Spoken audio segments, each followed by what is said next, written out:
Berskala besar, PSBB di wilayah Surabaya Raya tahap kedua mulai diterapkan hari ini hingga 25 Mei 2020 mendatang.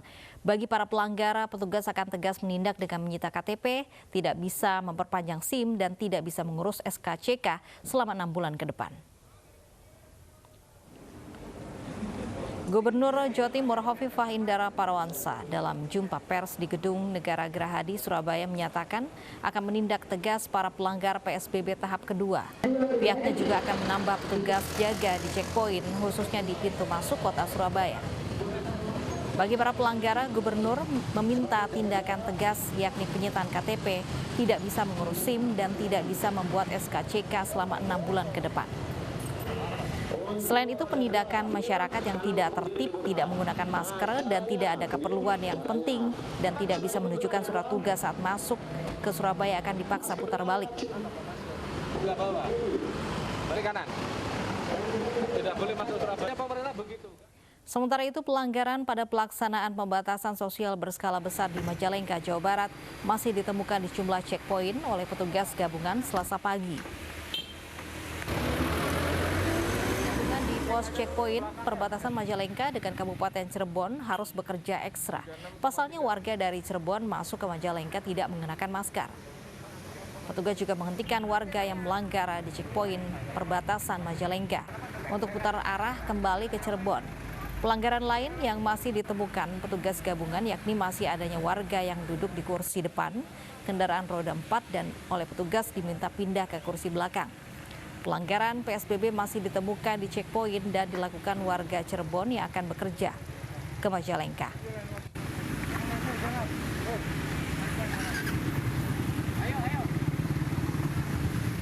Dan pemirsa, untuk mengetahui sebaran COVID-19 di Jawa Timur dan Jawa Barat selengkapnya kita akan bergabung dengan Oki Arisandi di Surabaya dan Desi Juliani di Kota Bandung, Jawa Barat. Kita akan sapa Oki terlebih dahulu di Surabaya, Jawa Timur. Oki, bagaimana penerapan PSBB di Surabaya?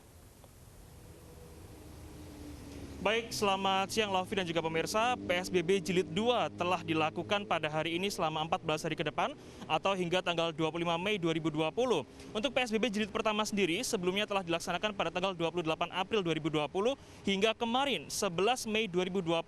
Perbedaannya sangat signifikan. Pada pekan pertama Jilid pertama PSBB, Surabaya relatif lebih sepi. Namun hari ini, di hari pertama PSBB Jilid kedua, Surabaya masih terpantau ramai. Terkait dengan sebaran COVID-19 di Jawa Timur sendiri, Lofi dan juga pemirsa, saat ini pemerintah Provinsi Jawa Timur atau Provinsi Jawa Timur telah menduduki peringkat kedua secara nasional dengan jumlah kasus penularan COVID-19 secara positif di bawah DKI Jakarta.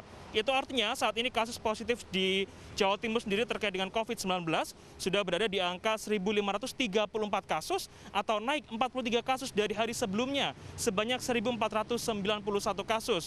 Sementara untuk pasien dalam pengawasan berada di angka 4.166 dan orang dalam pemantauan atau ODP di Jawa Timur ada sebanyak 21.391 kasus. Kabar baiknya, di balik tingginya angka kasus positif di COVID-19 di Jawa Timur, pasien sembuh di Jawa Timur sendiri bertambah 13 orang atau saat ini berjumlah 257 orang atau setara dengan 16,75%. Sementara untuk kasus meninggal akibat COVID-19 di Jawa Timur sampai dengan saat ini sudah berjumlah 155 orang.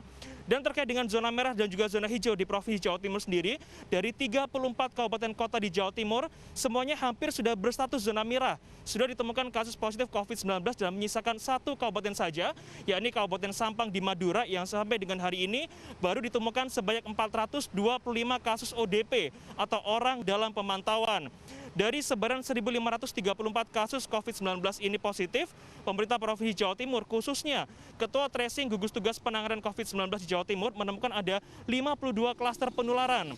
Dari 52 klaster tersebut setidaknya ada 3 klaster dengan penularan yang cukup besar yang bisa saya sebutkan.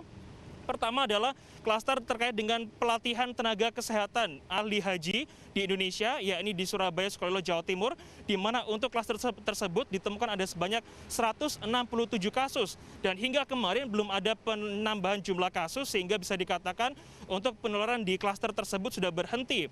Klaster kedua adalah pabrik rokok HM Sampurna di kota Surabaya juga, yang mana telah ditemukan 77 kasus. Dan langkah pemerintah apa? Sebelumnya telah melakukan self-isolation dan juga self quarantine di PT HM Sampurna.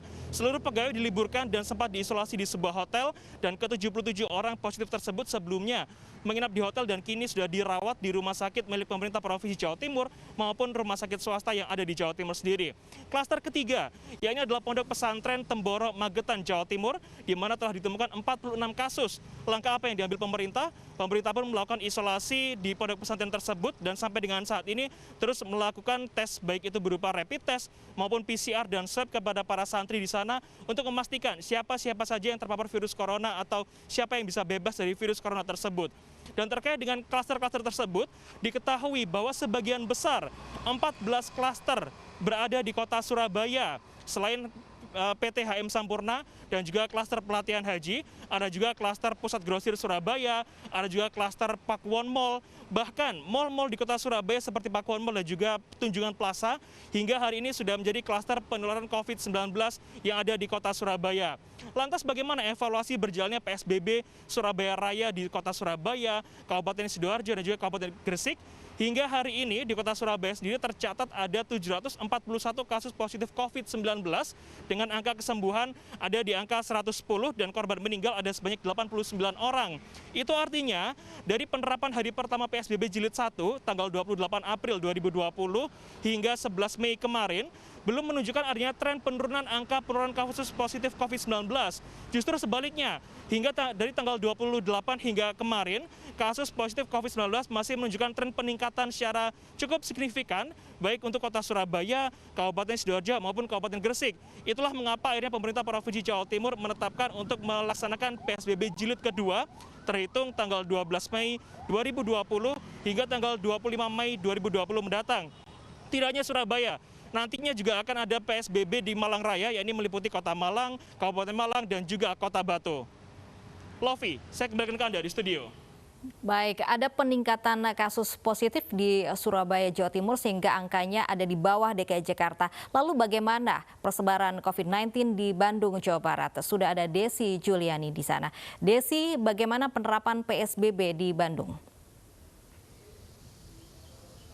Ya, selamat siang Lovi dan juga pemirsa. Berdasarkan data yang sudah disampaikan oleh pemerintah pusat per 10 Mei 2020 lalu, ada penambahan kasus positif COVID-19 di Indonesia yang bertambah menjadi 387 kasus, sehingga total menjadi 14.032 kasus. Jika kita bedah dari penambahan jumlah kasus yang sudah disampaikan oleh pemerintah pusat per 10 Mei 2020 lalu, tidak ditemukan adanya penambahan kasus baru atau positif COVID-19 dari wilayah Jawa Barat.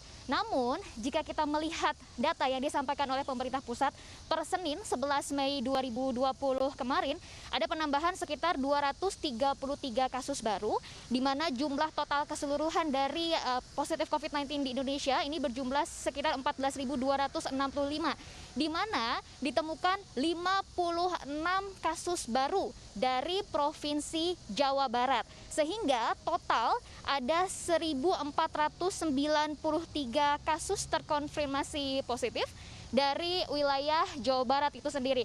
Dan untuk jumlah dari orang dalam pemantauan dari 27 kota dan kabupaten di Jawa Barat ini sendiri, ada sekitar 43.997 orang dalam pemantauan, di mana 7.445 diantaranya masih dalam proses pemantauan, sedangkan yang sudah selesai dalam proses pemantauan ini berjumlah 36.552. Sedangkan untuk pasien dalam pengawasan dari 27 kota dan kabupaten di Jawa Barat ini sendiri, ada sekitar 6.923 PDP dengan 2.537 pasien masih dalam pengawasan.